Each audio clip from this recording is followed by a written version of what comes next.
Hello everyone. तो कैसे हैं आप? आशा करता हूँ अच्छे होंगे। और इस समय मैं अपने रिसर्च सेंटर में बैठा हूँ, लीगल रिसर्च सेंटर में।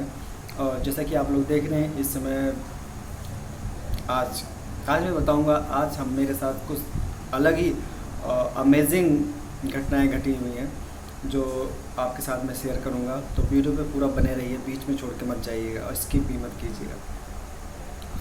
मेरे क्लाइंट हैं, यहीं अपना प्रशांत विहार के हैं, वसंत कुंज के पास में प्रशांत विहार में इनका मायका है। और वसंत कुंज में इनकी शादी हुई है।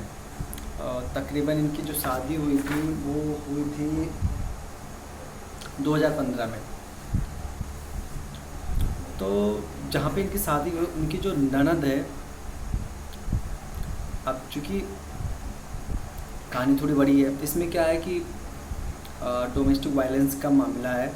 इसमें क्या है कि जो ननद है वो सौतेली ननद है, मतलब पति के पिता की ना दो माँ थी, मतलब वाइफ की मतलब इसमें जो अपनी क्लाइंट है वो संगीता सिंह है। इनकी दो सास थी, एक सौतेली थी, एक वो जन्म देने वाली थी। तो जो इनकी ननद होती है वो सौतेली वाली से होती है, और इनके फादर का डेथ हो गया होता है और इनके हस्बैंड भी नहीं होते हैं। तो वो क्या करती है, उसमें इनके पास कुछ नगर क्या नाम है, पालिका बाज़ार कनाट प्लेस में इनकी कुछ दो चार दुकानें भी हैं। तो वो उसमें भी हिस्सा मांग रही है और घर में भी हिस्सा मांग रही है। इसी से रिलेटेड है और लोगों को परेशान कर रही है। और यहाँ तक कि क्लाइंट को बोल रही है कि मैं तुम्हारे बच्चों को, उनके दो लड़कियाँ भी हैं, जो क्लाइंट हैं उनके दो लड़कियां हैं, तानिया सानिया, दो नाम की लड़कियां हैं। तो कहने का मतलब वो उनको बार बार परेशान कर रही हैं और कह रही हैं इस बच्चों को स्कूल से उठवा लेंगे। तो अभी 2-3 दिन से बात चल रही थी। फाइनली आज वो सुबह आकर उन्होंने मुझे तीसरी कोर्ट में मिले और बोले मेरा केस फाइल करने के लिए फाइनली हम रेडी हैं। फिर हमने कुछ बहुत जो डॉक्यूमेंट थे हमने फ़ोन पे बता दिया था, वो लेकर गए थे। और फाइनली उनका जो ड्राफ्टिंग मैंने क्लियर कर दिया। जैसे कि आप लोग इसमें देख नहीं पा रहे होंगे, बट ड्राफ्टिंग ऑलरेडी क्लियर, आज बिल्कुल कंप्लीट हो गया है। तो कल ये केस फाइल होगा। और ये चूँकि बसंत कुंज पुलिस स्टेशन का मामला है, तो इसका जो कोर्ट जो जुडिशरी आता है वो पटियाला हाउस कोर्ट में आता है। तो ये पटियाला हाउस कोर्ट में फाइल होगा। और जैसे कि अभी मैंने अपने लास्ट वीडियो में बताया था ड्राफ्टिंग के बारे में, ड्राफ्टिंग कैसे सीखें, घर पे ड्राफ्टिंग कैसे सीखें, कैसे प्रैक्टिस करें, उसके बारे में बात कर रहे थे। तो आज जब मेरे पास ये केस आया और जब मैंने इसकी ड्राफ्टिंग की, तो मैंने सोचा क्यों ना आप लोगों के साथ में, जो मेरे सब्सक्राइबर हैं, जो मेरे श्रोता हैं, उनके साथ में ये इन्फॉर्मेशन, ये नॉलेज एक बार मैं शेयर करूँ। तो मैंने ये इसलिए फ़ाइल मैं बिल्कुल साथ में लेकर बैठा हूँ, और ताकि आप लोगों के साथ बता सकूँ। और मैं कोशिश करता हूँ कि ज़्यादा से ज़्यादा, अभी तो टाइम भी ज़्यादा हो गया है, तो आज मेरे पास जो स्टडी का काम था उसको मैंने स्किप कर दिया, क्योंकि ये बहुत ज़रूरी केस है और कल हर हाल में फ़ाइल करना ही करना है। तो काफ़ी तैयारी करने के बाद में मैं आपके पास शेयर करूँ, जैसे कि मैं लास्ट वीडियो में बता चुका हूँ कैसे आपको ड्राफ्टिंग करनी होती है, क्या करना होता है। तो जैसे जो ऊपर का जैसे एक बार मैं दोबारा रिपीट करना चाहूँगा, अगर आपके पास कोई डोमेस्टिक वायलेंस का केस आता है तो कैसे करेंगे। जैसे कि शुरुआत में क्या है, in the court of CMM क्या है, चूँकि ये डोमेस्टिक वायलेंस का केस है तो ये CMM के यहाँ फाइल होगा, ठीक है। CMM होता है, बल्कि ये जो केस होता है वो MM के यहाँ चलता है, जनरली MM के यहाँ ही चलता है, बट जो फाइल करते हैं केस वो CMM के यहाँ करते हैं, ठीक है। पटियाला हाउस कोर्ट दिल्ली या न्यू दिल्ली डिस्ट्रिक्ट भी डाल सकते हैं। फ़िलहाल मैं अपना बता रहा हूँ, आप जहाँ पे प्रैक्टिस कर रहे हैं आप वहाँ के हिसाब से डालिएगा। एप्लीकेशन, फिर नीचे एक पतली सी हेडिंग में आप लाइन में डालेंगे application under section 12 of domestic violence act. Number नहीं डाला है इसमें, आप 2008 अभी इधर केस अपना किसका अभी है तो 2022 डाल सकते हैं आप। 18 अगर पहले का है तो 21 डाल सकते हैं। मतलब फॉर एग्जांपल एक्चुअल में आपको प्रेजेंट टाइम का डालना पड़ेगा, ठीक है। फिर नीचे इन द मैटर ऑफ, फिर श्रीमती संगीता सिंह एंड अदर्स, चूँकि इनकी शादी हो चुकी थी तो एग्री पर्सन एप्लीकेंट, ठीक है, ये हो गया। Versus Mrs Neha Dikshit and others. Respondent, ये कौन है रिस्पोंडेंट? अब चूँकि डोमेस्टिक वायलेंस का मामला है तो इसमें आप पुलिस स्टेशन लिखना बहुत ज़रूरी होता है। नीचे आप लिखेंगे पीएस या पुलिस स्टेशन, शॉर्टकट में हमने बसंत कुंज डाला है, आपका जो पुलिस स्टेशन होगा आपके क्लाइंट का आप वो डालेंगे। फिर उसके बाद जो आता है वो इंडेक्स आता है। आपको इंडेक्स में सीरियल नंबर एक कॉलम, पर्टिकुलर 2, तीसरा सी मतलब कोर्ट फीस, आप मैंने सी फीस लिख दिया, आप इसमें कोर्ट फीस कर सकते हैं और पेजेस कर सकते हैं, कितने पेज का है, कौन सी पेज पे क्या लगा हुआ है, ये बहुत ज़रूरी होता है। कभी कभी क्या होता है जब हम केस फाइल करते हैं तो जस्ट आपको समझाने के लिए अब क्या होता है कौन सा किस पेज पे आपने क्या कर रखा है, तो वो चीज़ समझाने के लिए कौन सा डॉक्यूमेंट कहाँ लगा है तो दिखाने के लिए एक्चुअली एक फाइल आपके पास होती है, एक जज साहब आपके पास होती है। तो उस समय होता क्या है कि अगर आपने पेज नंबर नहीं डाल रखा है तो दिक्कत ये होती है, अब जो पेज आप उनको दिखाना चाहते हैं जज साहब को, अगर वो कुछ पूछ रहे हैं आप उनको दिखाना चाहते हैं, तो अगर पेज नंबर नहीं पड़ा है तो वो शायद उस चीज़ को ढूंढ ना पाएँ, तो हो सकता है वो इरिटेट भी हो जाएँ। तो इन चीज़ों का खास ध्यान रखिए। छोटी चीज़ है बट ये बड़ी इंपॉर्टेंट चीज़ है। पेज नंबर डालिए, इक्वल आपकी फ़ाइल, आपके पास जो फाइल होगी वो जो कोर्ट में आप फाइल केस फाइल करते हैं वो जो फाइल होती है, सारे फाइलें जो भी होती हैं या जो आप सम्मन कराते हैं वो फाइलें होती हैं, सारे में ना सीरियल नंबर होता है बिल्कुल एक्यूरेट होना चाहिए। तो सीरियल नंबर पेज नंबर भी डाल सकते हैं, ठीक है। मेमो ऑफ पार्टी, पहले तो पर्टिकुलर ये इंडेक्स आपका बनकर तैयार हो गया, आपने हेडिंग डाल दिया, serial number, particulars, court fees हो गया, उसके बाद में आपका हो गया पेजेस। मेमो ऑफ पार्टी, ठीक है। तो जो मेमो ऑफ पार्टी है उसमें आप जी अब मेमो ऑफ पार्टी में पहले अभी मैं पहले शॉर्टकट में बता देता हूँ, बाद में एक एक बताता हूँ। मेमो ऑफ पार्टी हो गया, एप्लीकेशन अंडर सेक्शन, फिर दूसरा जो कॉलम में होगा, दूसरा जो नंबर पे होगा एप्लीकेशन अंडर सेक्शन मेरा 12 ऑफ डोमेस्टिक वायलेंस एक्ट है, DV act with supporting affidavit under section 12(2)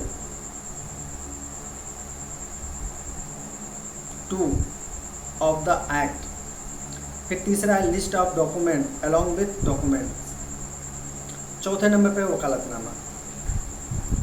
अभी कितने कितने पेज का है, अब जो मेमो ऑफ पार्टी है उसमें खाली एम लिख दिया गया है, और जो अपना एप्लीकेशन है डोमेस्टिक वायलेंस का वो 1 से 5 तक है, 1 से 13 या 14 जो भी जितने में आपका आ जाए, क्योंकि पहले कम में आता था ये पेजेस, बट अब लीगल पेपर का यूज़ होना काफ़ी ज़्यादा कम हो गया या बंद सा हो गया है, तो ये अब ज़्यादा पेज में आएगा। फिर पेज जो भी आपका पेज एक्यूरेट बैठता है वो आप डाल दीजिए।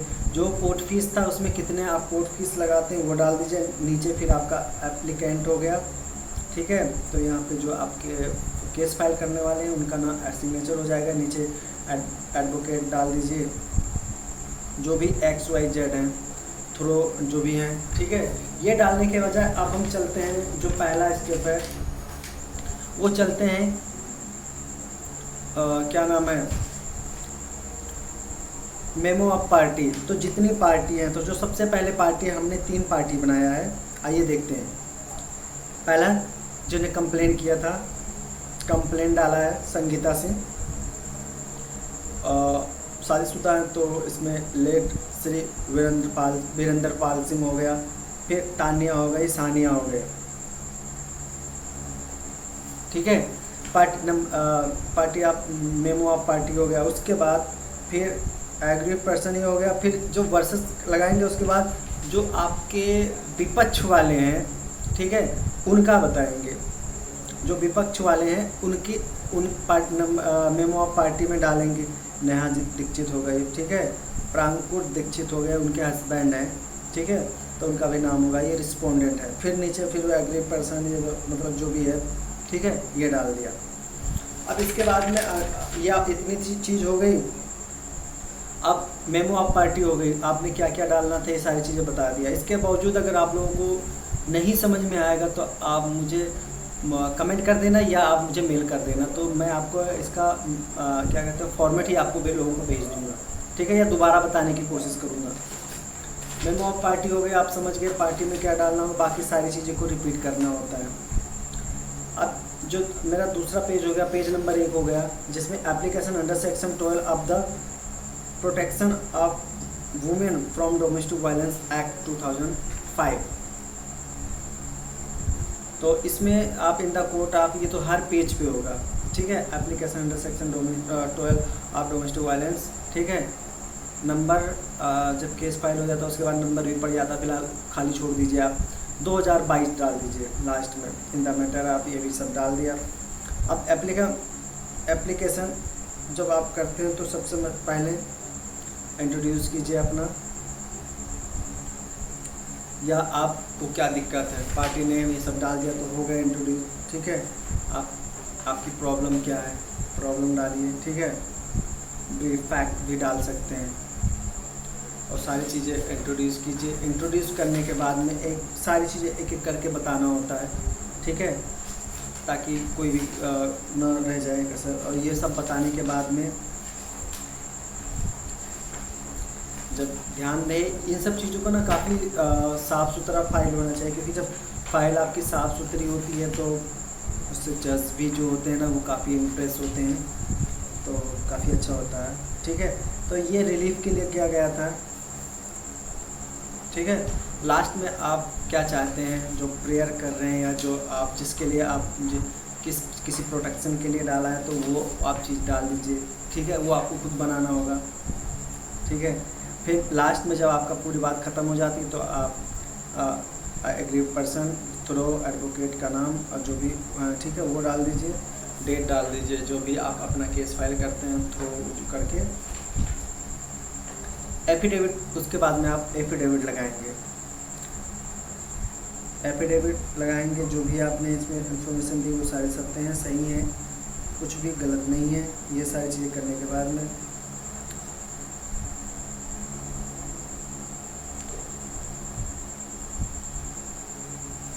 और इसमें ना वो नोटरी एफिडेविट जो होती है ना वो नोटरी करवाना ज़रूरी होता है। तो जब भी आप केस फाइल करने से पहले एफिडेविट अगर क्लाइंट के साइन हो जाते हैं तो उसकी नोटरी ज़रूर करवा लीजिएगा। और इसके साथ में एफिडेविट आपका 2 एफिडेविट इसमें आप लगा सकते हैं, 2 लगेगा। नोटरी होना चाहिए सारे एफिडेविट में, सर्टिफाइड होना चाहिए।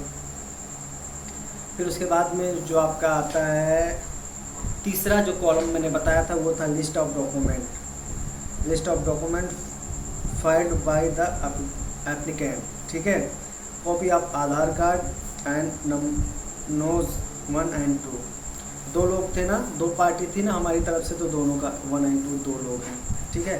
Copy of marriage card of respondent number 1 and 2, जो रिस्पोंडेंट हैं उनकी जो शादी करवाई थी मेरे क्लाइंट ने अपने, क्योंकि फादर एक्सपायर हो गए थे रिस्पोंडेंट के, तो कोई था नहीं शादी करवाने के लिए, तो मतलब मेरे क्लाइंट ने खुद उनकी शादी करवाई। शादी में अपने पैसे से खर्च करके अच्छे से धूमधाम से शादी कराई, शादी हो गया, कुछ दिन ठीक ठाक चला, उसके बाद वो फिर सारी चीज़ें मांग करने लगी, ये वो फलाना, परेशान करने लगी, यहाँ तक बोलने लगी कि अगर आपके बच्चे स्कूल जाएंगे, लड़कियाँ 2 लड़कियाँ थी जाएंगे तो उनको हम वहीं से उठवा लेंगे। तो ये सारी चीज़ें थी। और नीचे फिर आपका थ्रो भाई किसके आप जो डाल रहे हैं आधार कार्ड की फ़ोटोकॉपी लगा दीजिए, और उसमें हो सके तो जो आपके क्लाइंट हैं उनका सिग्नेचर किया होगा तो काफ़ी बेहतर होगा, क्योंकि जब आप ये लगाते हैं तो उसमें सिग्नेचर बहुत ज़रूरी होता है। जो भी क्लाइंट आपके वो हैं, ये करने के बाद में अब पीछे अपना वकालतनामा लग गया,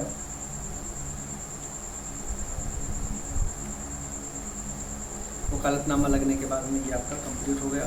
और जब कंप्लीट हो गया उसके बाद आप देखिए, जब फाइल आप बनाते हैं तो पूरा कंप्लीट हो जाना चाहिए। जब आपकी पूरी फाइल कंप्लीट हो जाती है उसके बाद आप पेज नंबर डालेंगे, और इसके आपके पास कम से कम 4-5 कम से कम, जैसे आप पार्टी के हिसाब से आप उसकी फ़ोटोकॉपी करा लीजिए। आप फ़ोटोकॉपी कैसे निर्धारित होता है, जैसे उसमें क्या होता है, जब जज साहब ऑर्डर करते हैं, केस को एक्सेप्ट करते हैं और केस को आगे बढ़ाने के लिए, चलाने के लिए जब परमिशन देते हैं, तो उस समय वो बोलते हैं ना सम्मन कैसे करवाना है, PFRC जो भी जैसे भी होता है, कोरियर, जैसे भी जो भी लिखते हैं उसके हिसाब से आपको करवाना होता है, कोरियर करवा सकते हैं, स्पीड पोस्ट, रजिस्टर्ड एडी, ऐसे ये सारा करवाने के बाद में आपकी कम्प्लीटली फ़ाइल केस चलने लगता है। आप फाइल कीजिए, और हाँ, इसके ऊपर जब फाइल आपकी बन जाए प्रॉपर साफ़ सुथरी बनाइए। इसके ऊपर फ़िलहाल मैंने तो फाइल कवर नहीं लगा रखा, बट इसमें अब फ़िलहाल हम एक फ़ाइल कवर भी लगाएंगे।